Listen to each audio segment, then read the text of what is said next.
السلام علیکم، کیسے ہیں آپ سب؟ امید کرتا ہوں ٹھیک ہوئیں گے۔ آج ہم پڑھنے والے ہیں درس، اس کا جو درس ہے نا نوارِ سال علی امن، اس کا ٹاپک ہے وہ ہے گانوں کی تباہ کاریاں۔ چلیے اسٹارٹ کر دیں۔ اگر آپ ہمارے چینل پر نئے ہو تو ہمارے چینل پر بیل آئیکن کا بٹن دبا دو تاکہ میرے نئے نئے آپ تک پہنچ سکے۔ چلیے اسٹارٹ کر دیں۔ درود شریف کی حضرت فرمانا آقا نبی صلی اللہ علیہ وسلم، جو سب بروز جمعہ مجھ پر 100 بار درود پاک پڑے گا، جب وہ قیامت کے روز آئے گا تو اس کے ساتھ ایک ایسا نور ہوگا کہ اگر وہ ساری مخلوق میں تقسیم کر دیا جائے تو سب کو کفایت کرے، یعنی سب کو کافی ہو جائے۔ صلی اللہ علیہ صلی اللہ علیہ وسلم۔ گانے اور شراب کا وبال۔ حضرت علامہ عبد الرحمن ابن زوجی رحمۃ اللہ علیہ نے اپنی کتاب جمع الاحوال میں نقل فرمایا ہے، جو ایک شخص کا بیان ہے کہ ایک رات میں نے خواب میں دیکھا کہ میرے گھر کے قریب جو قبرستان ہے اس کے مردے اپنی اپنی قبروں سے نکل آئے ہیں اور ایک جگہ اکٹھے ہو رہے ہیں، یہاں تک کہ تمام اہل قبور ایک جگہ جمع ہو گئے۔ اس کے بعد انہوں نے گریہ و جاری شروع کر دی اور رو رو کر اللہ پاک کی بارگاہ میں فریاد کرنے لگے، اے اللہ، فلاں عورت جو صبح مر گئی ہے وہ ہمارے قبرستان میں دفن نہ ہو، اے اللہ ہمیں اس بے عمل عورت کی نحوست سے بچا لے۔ خواب دیکھنے والے صاحب کہتے ہیں کہ میں نے ان کی گریہ و زاری سن کر ایک مردے سے پوچھا، تم یہ دعا کیوں کر رہے ہو؟ وہ کہنے لگا، جو عورت آج فوت ہوئی ہے وہ جہنمی ہے، لہٰذا اگر وہ ہمارا قبرستان میں دفن کر دی گئی تو ہمیں اس کا عذاب دیکھنے کی وجہ سے اذیت ہوگی، اس لیے ہم آہوازاری کر رہے ہیں اور اللہ پاک سے گڑ گڑا کر دعائیں مانگ رہے ہیں کہ وہ ہمارے قبرستان میں دفن نہ ہو۔ خواب دیکھنے والے صاحب کہتے ہیں کہ یہ سنتے ہی میری آنکھ کھل گئی اور مجھے تجسس ہوا کہ دیکھتا ہوں کیا ہوتا ہے۔ چنانچہ میں قبرستان کی طرف جا نکلا اور وہاں دیکھا کہ ایک گورکن ایک قبر کھود چکی ہے۔ میں نے ان سے پوچھا، تم یہ قبر کس کے لیے بنائی ہے؟ وہ کہنے لگے، ایک مالدار کی بیوی فوت ہو گئی ہے، اس کے لیے ہم نے یہ قبر بنائی ہے۔ میں نے گورکنوں کو رات والا خواب سنایا تو انہوں نے قبر کو بند کر دیا۔ ابھی تھوڑی ہی دیر گزری تھی کہ کچھ لوگ آئے اور گورکنوں سے پوچھنے لگے، یہاں قبر نہیں بنے گی؟ گورکنوں کا جواب سن کر وہ لوگ دوسرے ڈیرے پر چلے گئے، تو چونکہ وہاں بھی خواب والی بات پہنچ چکی تھی اس لیے دوسرے ڈیرے کے گورکنوں نے بھی قبر کھودنے سے انکار کر دیا۔ اب وہ لوگ کسی اور قبرستان میں چلے گئے اور انہوں نے وہاں قبر بنوائی۔ دوسرے قبرستان میں قبر کھودنے کے بعد جنازے کی آمد کا انتظار کیا جانے لگا۔ اتنے میں شور اٹھا کہ جنازہ آ رہا ہے، چنانچہ میں بھی اس خاتون کا جنازہ اٹھانے والوں کے ساتھ جا ملا۔ جنازے کے ساتھ عوام کا بہت رش تھا۔ میں نے جنازے کے پیچھے ایک خوبصورت نوجوان کو دیکھا تو لوگوں نے اس کے بارے میں پوچھا کہ یہ کون ہے؟ مجھے بتایا گیا کہ یہ اس میت یعنی مرحومہ کا بیٹا ہے۔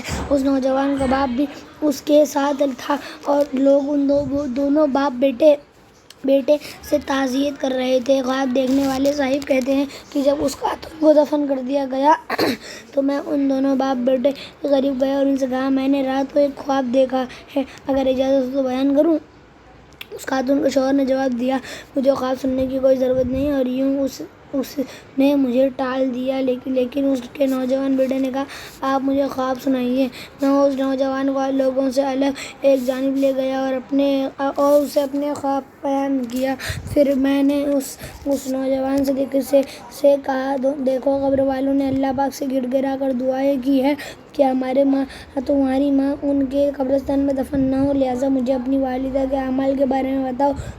وہ کہنے لگا، میری ماں شراب پیتی تھی، گانے باجے سنتی تھی اور دیگر عورتوں پر بہتان لگایا کرتی تھی۔ میں اپنی والدہ کے بارے میں یہ کچھ جانتا ہوں۔ اگر آپ مزید پوچھنا چاہتے ہیں تو میرے گھر میں ایک بوڑھی خادمہ ہے، اس کی عمر 99 سال ہے، وہ میری ماں کی دایا اور خدمت گزار تھی۔ آپ میرے ساتھ چل کر ان سے پوچھ لیجیے، شاید اسے میری ماں کے مزید اعمال معلوم ہو۔ خواب دیکھنے والے صاحب کہتے ہیں کہ میں اس نوجوان کے ساتھ اس کے گھر پہنچا اور میں نے اس بڑھیا کو اپنا خواب سنا کر اور اس محرومہ کے بیٹے سے ملنے والی معلومات بتا کر پوچھا، آپ مزید کیا معلومات دے سکتی ہیں؟ بڑھیا نے رو رو کر مجھ سے کہا، اللہ پاک محرومہ کی مغفرت فرمائے، وہ بیچاری بہت زیادہ گناہ گار تھی۔ اور پھر اس بڑھیا نے مجھے مرنے والی خاتون کے مزید گناہ بیان کیے۔ بار اسلام بھائیو، یہ رقت انگیز واقعہ ہمارے لیے اپنے اندر بہت کچھ عبرت کا سامان رکھتا ہے۔ ہمیں بھی اپنی موت کی طرف توجہ رکھنی چاہیے اور اپنے گناہوں کا احتساب کرنا چاہیے۔ دیکھیے، اس عورت کے 3 گناہ بیان کیے گئے کہ وہ شراب پیتی تھی، گانے بازے سنتی تھی اور بہتان تراشی کرتی تھی۔ بدقسمتی سے مسلمانوں میں شراب عام ہوتی چلی جا رہی ہے۔ مرد و عورت شراب پینے لگے ہیں۔ بالخصوص اونچی سوسائٹی سے تعلق رکھنے والے میں معاذاللہ شراب نوشی اور گانے بازے جیسی برائیاں بڑھتی جا رہی ہیں۔ یاد رکھیے، شراب ام الخبائث یعنی برائیوں کی ماں ہے، کیونکہ اس کے ذریعے انسان بہت سے گناہوں میں مبتلا ہو جاتا ہے۔ نیز اس واقعے سے یہ بھی پتہ چلا کہ جب قبرستان میں عام مردوں کو یہ غیبی خبر پتہ چل گئی کہ عورت مر گئی ہے، اس کی لاش دفن کرنے کے لیے لائی جانے والی اور اسے عذاب بھی دیا جائے گا، تو پھر اولیاء کرام رحمۃ اللہ علیہم، انبیاء کرام علیہم السلام اور بالخصوص 2 عالم کے مالک و مختار نبیوں کے سردار صلی اللہ علیہ وسلم، جب میرے آقا صلی اللہ علیہ وسلم مالک و مختار نبیوں کے سردار صلی اللہ علیہ وسلم اللہ پاک کی عطا سے کیوں نہ غیبوں پر خبردار ہو۔ جب میرے آقا صلی اللہ علیہ وسلم نے معراج کی رات سر کی آنکھوں سے جاگتے ہوئے اللہ پاک کا دیدار کیا، جو غیب الغیب ہے، جو پھر دیگر غیب کی چیزیں آپ صلی اللہ علیہ وسلم سے کیوں گر چھپی رہ سکتی ہے۔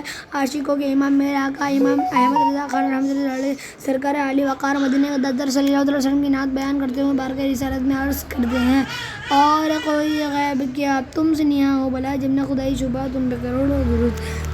بہرحال اسلام بھائی، اس عورت کا ایک جرم یہ تھا کہ وہ گانے بازے سنتی تھی۔ آج کل گانے بازے اس قدر عام ہو گئے ہیں کہ گویا ہر گھر میوزک سینٹر بن چکا ہے۔ کون سا گھر ایسا ہے کہ جس کے گھروں دیوار گانے بازے سے نہ گونجتے ہوں؟ اب تو انٹرنیٹ بھی مسلمانوں کے گھروں میں داخل ہو گیا ہے، جس کے ذریعے دنیا بھر کی بری فلم دیکھی جا سکتی ہے۔ اور حالت یہ ہے کہ اگر بیٹا انٹرنیٹ کے ذریعے گندی فلمیں دیکھ رہا ہے تو ماں باپ کو پتہ تک نہیں چلتا۔ یوں انٹرنیٹ بہت زیادہ تباہ کن ہے، اگرچہ انٹرنیٹ کے مثبت یعنی اچھے پہلو بھی ہیں، مثلاً مبلغین اور اسلامی سنتوں بھرے بیانات انٹرنیٹ ہی کے ذریعے سنے اور دیکھے جاتے ہیں، لیکن وہ لوگوں کی غالب اکثریت انٹرنیٹ کے ذریعے گناہ کماتی ہے۔ الحمدللہ، عاشقان رسول کی دینی تحریک دعوت اسلامی انٹرنیٹ کے مثبت پہلو سے فوائد حاصل کر رہی ہے۔ گانے بازوں کی تباہ کاری بہت زیادہ ہے اور قرآن حدیث میں ان کی مذمت بیان فرمائی گئی ہے۔ چنانچہ پارہ 21 سورہ لقمان کی آیت نمبر 6 میں اللہ پاک ارشاد فرماتے ہیں، وَمِنَ النَّاسِ مَن يَشْتَرِي لَهْوَ الْحَدِيثِ لِيُضِلَّ عَن سَبِيلِ اللَّهِ بِغَيْرِ عِلْمٍ وَيَتَّخِذَهَا هُزُوًا أُولَٰئِكَ لَهُمْ عَذَابٌ مُّهِينٌ۔ ترجمہ کنز ایمان۔ اور کچھ لوگ کھیل کی بات خریدتے ہیں کہ اللہ کی راہ سے بہکا دے، بے سمجھے اور اسے ہنسی بنا لے، ان کے لیے ذلت کا عذاب ہے۔ اس آیت مبارکہ کے تفسیر رسالۃ الجنان میں یہ آیت نرز بن حارث بالقلدہ کے بارے میں نازل ہوئی، جو کہ تجارت کے سلسلے میں دوسرے ملکوں کا سفر کیا کرتا تھا۔ اس نے عجمی لوگوں کی قصے کہانیاں پر مشتمل کتابیں خریدی ہوئی تھیں اور وہ کہانیاں قریش کو سنا کر کہا کرتا تھا کہ محمد صلی اللہ علیہ وسلم تمہیں عاد اور سمود کے واقعات سناتے ہیں اور میں تمہیں رستم، اسفندیار اور ایران کے شہنشاہوں کی کہانیاں سناتا ہوں۔ کچھ لوگ ان کہانیوں میں مشغول ہو گئے اور قرآن پاک سننے سے رہ گئے، تو اس پر یہ آیت نازل ہوئی اور ارشاد فرمایا گیا، کچھ لوگ کھیل کی باتیں خریدتے ہیں تاکہ جہالت کی بنا پر لوگوں کو اسلام میں داخل ہونے اور قرآن کریم سے سننے سے روکیں اور اللہ پاک کی آیت کا مذاق اڑائیں۔ ایسے لوگوں کے لیے ذلت کا عذاب ہے۔ لہو یعنی کھیل ہر اس باطل کو کہتے ہیں جو آدمی کو نیکی سے اور کام کی باتوں سے غفلت میں ڈالے۔ اس میں بے مقصد و بے اصل اور جھوٹے قصے، کہانیاں اور افسانے، جادو، ناجائز لطیفے اور گانا بجانا وغیرہ سب داخل ہیں۔ اس قسم کے آلات لہو و لعب یعنی وہ سامان جن میں یہ کام کیے جا سکتے ہیں ان کو بیچنا بھی منع ہے اور خریدنا بھی ناجائز، کیونکہ یہ آیت ان خریداروں کی برائی بیان کرنے کے بارے میں ہی اتری ہے۔ اسی طرح ناجائز ناول، گندے رسالے، سنیما کے ٹکٹ، تماشے وغیرہ کے اسباب سب کی خرید فروخت منع ہے کہ یہ تمام لہو الحدیث یا ان کے ذریعہ ہے۔ اس آیت میں لہو الحدیث سے متعلق ممتاز مفسرین کا ایک قول ہے کہ اس سے مراد گانا بجانا ہے، اور اس آیت کو علماء کرام نے گانے بجانے کے حرام ہونے کی دلیل کے طور پر بیان کیا ہے۔ مجھے آلات موسیقی اور سازوں کو مٹانے کا حکم دیا گیا۔ سرکار مکہ مکرمہ صلی اللہ علیہ وسلم کا فرمان عبرت نشان ہے۔ اللہ پاک نے مجھے تمام جہانوں کے لیے رحمت اور ہدایت بنا کر بھیجا ہے۔ مجھے منہ اور ہاتھ سے بجائے جانے والے آلات موسیقی اور سازوں کو مٹانے کا حکم دیا گیا ہے، اور ان بتوں کو مٹانے کا حکم فرمایا ہے جن کی زمانہ جاہلیت میں پوجا کی جاتی تھی۔ میرے رب نے اپنی عزت کی قسم یاد کر کے فرمایا، میرے بندوں میں سے جس نے شراب کا ایک گھونٹ پیا اس کو اس کے بدلے جہنم کا کھولتا ہوا پانی پلاؤں گا، خواہ اسے عذاب ہو یا بخشا جائے۔ اور جو شخص کسی بچے کو شراب کا گھونٹ پلائے گا اس پلانے والے کو بھی کھولتا ہوا پانی پلاؤں گا۔ اور گانے والی عورتوں کی خرید و فروخت اور گانے کی تعلیم و تجارت اور ان کی قیمت حرام ہے۔ پیارے اسلامی بھائی، غور فرمائیے، ہم جس پیارے آقا مکی مدنی مصطفیٰ صلی اللہ علیہ وسلم کی محبت کا دم بھرتے ہیں، ان کے پیارے اللہ پاک نے آلات موسیقی یعنی ڈھول، طبلے، سارنگیاں اور بانسریوں وغیرہ کو مٹانے کا حکم فرمایا ہے، جبکہ آج کئی مسلمان مرد و عورت ان منحوس آلات کو حرز جان بنائے ہوئے ہیں۔ میرے پیارے آقا مکی مدنی مصطفیٰ صلی اللہ علیہ وسلم میوزک کے آلات کو مٹانا چاہتے ہیں، مگر ان کے نام لیواؤں نے گلی گلی میوزک سینٹر کھول رکھے ہیں۔ اور نہیں بلکہ آج تو مسلمانوں کے اکثر گھر میوزک سینٹر بنے ہوئے ہیں۔ نیز اس حدیث پاک میں شرابیوں کے لیے بھی درس عبرت ہے کہ انہیں جہنم کا کھولتا ہوا پانی پلایا جائے گا، جو اس قدر خطرناک ہوگا کہ جو ہی پیالہ ان کے منہ کے قریب آئے گا اس کی تپش کے سبب منہ کی کھال گل کر پیالے میں گر پڑے گی، اور پھر جب یہ پانی پیٹ میں پہنچے گا تو تباہی مچا کر رکھ دے گا، یہاں تک کہ آنتوں کو ٹکڑے ٹکڑے کر کے انہیں پیچھے کے راستے بہا دے گا۔ کر لے توبہ، رب کی رحمت ہے بڑی، قبر میں سزا ورنہ ہوگی بڑی۔ اتنا میں ویڈیو متاثر ہوگی، اور یہ تھا پارٹ 1۔ پارٹ 2 بھی آپ کو جلد از جلد ویڈیو آ جائیں گے جو ملیں گے۔ چلو کر لکھنا ویڈیو ساتھ، اللہ حافظ۔